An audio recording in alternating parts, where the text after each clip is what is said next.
I don't know if this is called a threat or perhaps, a warning to Garba Shehu by Reverend Father Mbaka. Remember, in the last few days, he has actually been on the federal government and also the Buhari's administration.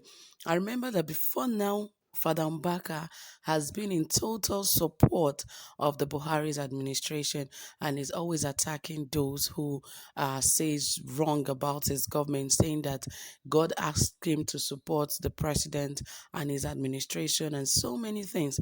But guess what? I wonder what changed the narrative, because also a few days ago he said God told him to withdraw his support for this administration and his support for President Muhammadu Buhari. Well, for what? I don't know. Like what I normally say, if God speaks a word for you to support somebody and it's time for him to speak again to tell you to withdraw it, well, I don't know about that. But of course, I believe that God has already known the end from the beginning. So I don't think he will ask you to support and also withdraw your support. There might be challenges, yes, but not that in the heated time of challenge is asking you to withdraw. If at the beginning he actually spoke that you should not support this government, we would understand that indeed this is what is ahead. That is why God always have already asked you not to support the government. But as it is now, it's all looking funny already. But right here, I don't know, like I said, I don't know if to call this a threat or perhaps a message to Garba Shehu, because he said if Garba Shehu does not apologize to him, that is likely going to be killed by bandits. And why is Father Mbaka saying all of this? We'll find out in this very report. But please, if you have not subscribed to our channel, please ensure you do so. Give this video a thumbs up and turn on the notification bell so that you can get updated anytime we drop a new video. All right, guys, without further ado, it says right here that Reverend Father AGK Mbaka of the Adoration Ministry located in Enugu has told Garba Shehu, the Senior Special Assistant on Media and Publicity to President Muhammad Buhari, to apologize to him. Mbaka also warned Garba Shehu to trade with caution, adding that the president's mouthpiece can also be killed by rampaging bandits. Reverend Father Mbaka made a demand following Shehu's recent claims that the clergyman came to Buhari begging for contracts and was disappointed. Recall that Mbaka had last week asked President Buhari to resign forthwith or be impeached by the House of Representatives.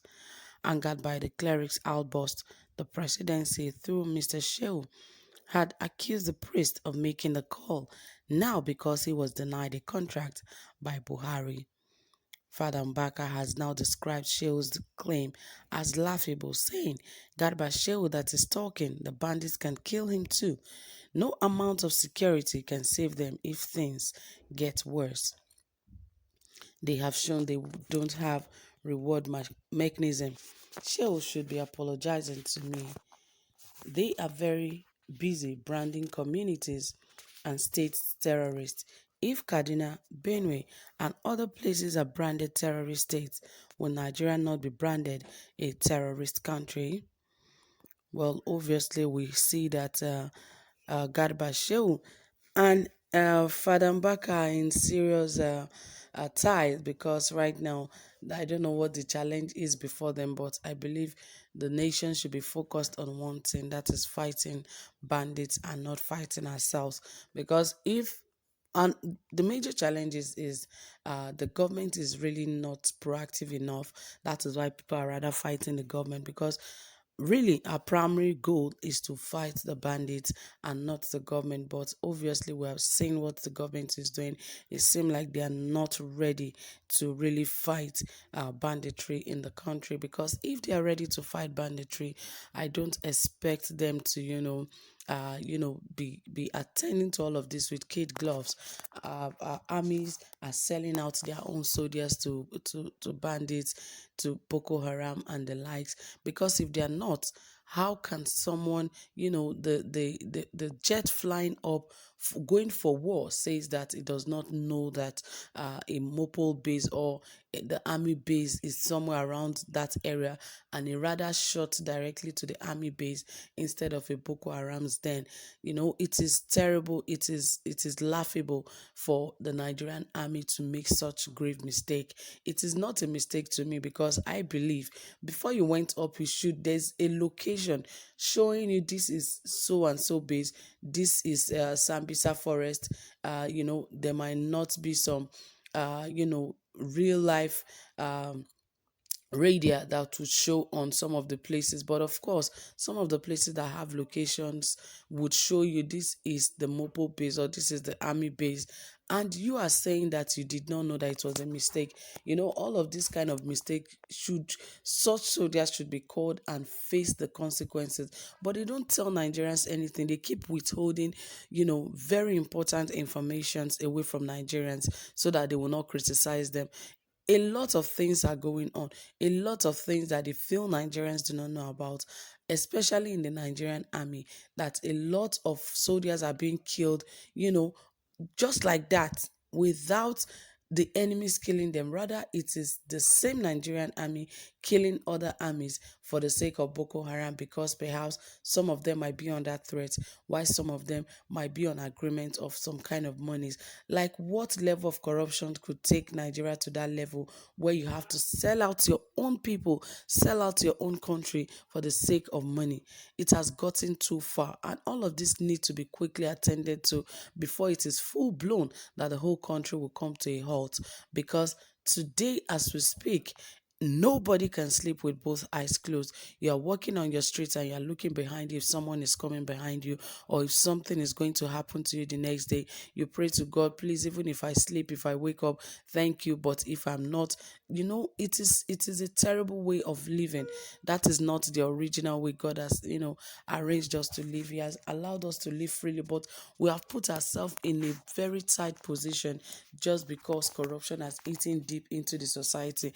If at the beginning of all of this, banditry, the president or the presidency quickly take up the responsibility of attending to this, it will not get to this. Because really, that was why Nigerians actually voted in this government, thinking that the Chibok girls that were actually kidnapped in 2010 or so, or 2010 or 2011, everyone thought that in 2015, sorry, in 2014, you know, everyone thought that, this government coming in will be able to, take care of that, and banditry would stop. Not even banditry, precisely then it was Boko Haram.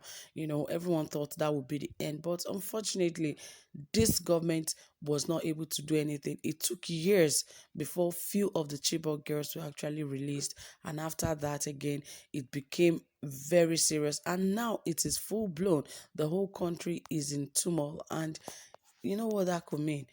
Even if they feel this will not affect them directly, I can assure you that if things continues like this, it's going to affect every person. Whether you are connected directly or indirectly, is definitely going to affect you. So they should quickly attend to this, because that is our number one challenge in the country today. So my dear people, that is it. Thank you so much for listening. Whatever you have to say, please drop it in the comment section, and don't forget to give this video a thumbs up. Do have a pleasant time. Bye for now.